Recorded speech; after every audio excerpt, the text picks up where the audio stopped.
नमस्कार, news flash में आपका स्वागत है। बढ़ते हैं आज की ताज़ा खबरों की ओर। भारतमाला परियोजना के लिए जगह जगह जमीन केंद्र सरकार द्वारा अधिग्रहण का काम किया जा रहा है, लेकिन इसके मुआवजे को लेकर इसका कार्य का विरोध हो रहा है। यहाँ मुआवजे की राशि ना के बराबर दी जाने की बहुत बार शिकायत आ रही है। ऐसी एक शिकायत दुर्ग के पुरई मार्ग पर स्थित गुजर रही सड़क के जमीन अधिग्रहण के बाद मिलने वाले मुआवजे को लेकर एक नया विवाद खड़ा हो गया, जिसके बाद वहां ज़मीनों में 70 से 80 की अधिक संख्या में ज़मीन मालिक पहुंचे और अपने अपनी ज़मीनों में बांस बाली गाड़कर काम रोकने की बात कही, जिसके बाद वहां पर भारतमाला परियोजना से जुड़े अधिकारी पहुंचे। उसके बाद बातचीत की गई, लेकिन का कोई समाधान नहीं निकला और कर्मचारी वापस लौट गए। वहां उपस्थित ज़मीन मालिक जब तक उनकी ज़मीन का उचित मुआवजा नहीं मिल जाता, काम रोकने की बात कही। इन ज़मीन मालिकों के सामने ऐसे विपरीत परिस्थिति खड़ी हो गई कि कुछ लोगों ने आत्महत्या तक करने की बात सोच ली, जो कि एक विचारणीय प्रश्न है। जमीनें भारतमाला परियोजना में जा रही है, क्या आप लोगों की समस्याएं और किस तरीके से आप लोगों ने इसकी शिकायत की है? अपने कलेक्ट्रेट में जाके आवेदन दिया, उनसे मिला। हमको 3 महीने से घुमाया जा रहा है कि आज कल 1 सप्ताह के बाद आप लोगों का उचित मुआवजा दिया जाएगा, और अभी तक हमको मेरी ज़मीन जो है 2012 से ली हुई है और हमको सूचना भी नहीं दिया गया और इस पर काम चालू हो गया है। तो अभी आप लोग क्या चाह रहे हैं, क्या मुआवजे की मांग है? अब ये चाह रहे हैं कि हमको उचित मुआवजा मिले। लगभग आपकी कितने की ज़मीन थी और क्या कितना मेरी ज़मीन टोटल 5 लाख की थी। और अभी कितना देने के लिए बोला जा रहा है? अभी ये क्या हेक्टेयर मेरे उस हिसाब से तो हमको रजिस्ट्री का भी रेट नहीं मिल पा रहा है। अपना परिचय, नाम और परिचय बता दीजिए। मैं सीमा कुजूर, मेरे हस्बैंड का नाम आनंद कुजूर, जो ज़मीन उनके नाम से है। अब घबरा गई हैं? परियोजना में आप लोगों की ज़मीन जारी, काम बंद करवा दिया, क्या मांगे? हम लोग पिछले 6.5 साल से यहाँ त्रस्त हैं, है ना। और हमको प्रशासन के द्वारा इतना त्रस्त कर दिया गया है, किसी के पास भी जाओ, कलेक्टर के पास मैंने कम से कम 25 से 30 बार जा चुका हूँ, आवेदन दे चुका हूँ, एसडीएम के चक्कर काट रहा हूँ। पहले हमारी फाइल बनाई गई स्क्वायर फीट में, कुछ त्रुटि सुधार के कारण उसको वापस मंगाया गया, है ना। उसके बाद उसको कर दिया गया है हेक्टेयर में। आज हमने जितने में ज़मीन खरीदी, उसका जो हमने रजिस्ट्री चार्ज पटाया है, उतना भी अगर हमको ना मिले तो क्या मतलब, हमारी ज़मीन का पैसा ही नहीं मिल रहा है। और हमारे साथ करीब मैं इसमें अकेला नहीं हूँ, हमारे पास करीब 80-85 लोग जो इसमें त्रस्त हैं, जिनके हेक्टेयर में बनाए गए हैं।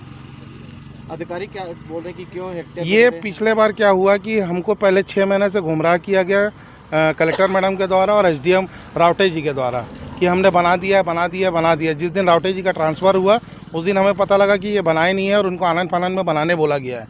तो वो आनंद फानंद में जाते जाते सब हेक्टेयर में करके गए हैं, जबकि 500 वर्ग मीटर से नीचे का जो नियम है स्क्वायर फीट में देने का है। और यहाँ आसपास 8-10 ऐसे लोगों के मेरे पास कागज़ पड़े हैं जिनके 4-5 एकड़ ज़मीनें हैं, मगर उसमें से अगर 3 डिसमिल 2 डिसमिल मतलब 2-3 हज़ार स्क्वायर फीट गए हैं, तो उसको भी स्क्वायर फीट में मिला और 4 गुना मुआवजा मिला है। तो हमारे साथ ही ये भेदभाव क्यों किया जा रहा है प्रशासन के द्वारा? और अब हमको बोला जाता है कि अवार्ड हो के आएगा तो आप केस लगाइए कमिश्नर के पास, केस लड़िए। क्या हम बेवकूफ़ी हैं क्या, जो अभी 6-7 साल से ये इंतज़ार कर रहे हैं, फिर आगे 10 साल तक हम केस ही लड़ते रहेंगे? अब ऐसा कुछ नहीं है, यहाँ कोई कार्य नहीं होगा जब तक प्रशासन हमारी मांग पूरा नहीं करेगा। हमारी एक ही मांग है, पहले हमारा मुआवजा दिया जाए, उसके बाद यहाँ काम किया जाए। सरकार के विकास से हमको कहीं कोई रुकावट नहीं है, हम उसके किसी भी उसमें वो नहीं आ रहे हैं, मगर भाई हम जो इतने समय से परेशान हैं, तो सरकार पहले हमारे बारे में सोचे, प्रशासन हमारे बारे में सोचे। आपका परिचय?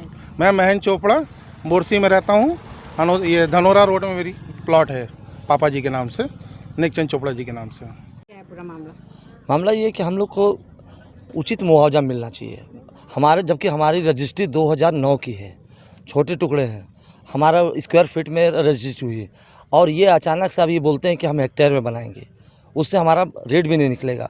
जबकि हमारा द्वितीय फेज़ में मैंने अपना खुद प्लाट देखा, मेरा प्लाट का 500 स्क्वायर फीट था, उसमें हम 9,65,000 बनाया हुआ था।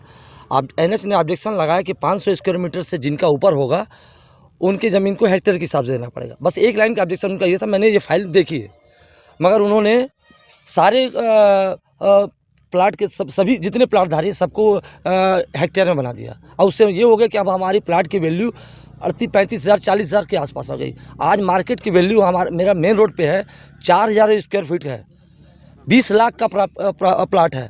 हाँ, कलेक्टर रेट से अगर मान लो 4 गुना नहीं, कम से कम कलेक्टर रेट से भी तो हमको मिल जाए। मगर हमारे साथ वो भी नहीं हो रहा है। हमारे पास इनका एक पेपर टुकड़ा नहीं आया कि आपका ज़मीन अधिग्रहित किया गया है, आपके प्लाट पे काम चालू किया जा रहा है। कलेक्टर साहब से मिले, कलेक्टर साहब का कहना कि काम तो जारी रहेगा, चालू करने दीजिए, फिर मुआवजा राशि मिलते रहेगा। आप बताइए हम इस स्थिति में कैसे हम काम चालू जारी रहने दे सकते हैं। मुआवजा उनके हाथ में, वो कहते हैं कि हम हेक्टेयर में दे देंगे प्लाट, और हमारा मतलब स्थिति में हमारे पास फिर कुछ बच नहीं रहा है। हम बहुत पीड़ित हैं आज। और किसी को अपने बच्ची के साथ, मैं पर्सनली बता रहा हूँ कि मेरे को अपनी बच्ची की शादी करना है, इसी प्लाट के भरोसे बैठा हूँ, मैं कर नहीं पा रहा हूँ। इसमें कईयों के प्लाट से लोन लेके बैठे हुए हैं, लोन पटाना है। आज अभी कितने लोगों को स्क्वायर फीट में मिला हुआ है मुआवजा और कितने लोगों को हेक्टेयर में बोला जा रहा है? इधर बहुतों को पाटन उटन तरफ जो है इधर कहीं पे भी बात नहीं है, वहाँ सबको छोटे प्लाटों को स्क्वायर फीट में मिला है। ये हमारा भी पहले बनाया गया था, स्क्वायर फीट में ही बनाया गया था, मगर पता नहीं बाद में क्या हुआ, क्या परिस्थितियाँ बदली, क्या समझ में आया अधिकारी से लेके बाबू तक, उस लेवल को तो मैं नहीं बता पाऊँगा। कुल मिला के हमारे साथ अन्याय हो रहा है। नाम और परिचय दो। मेरा नाम बाल मुकुंद तिवारी है। धनोरा में मेरा छोटा सा प्लाट है, मुख्य मार्ग पे ही है।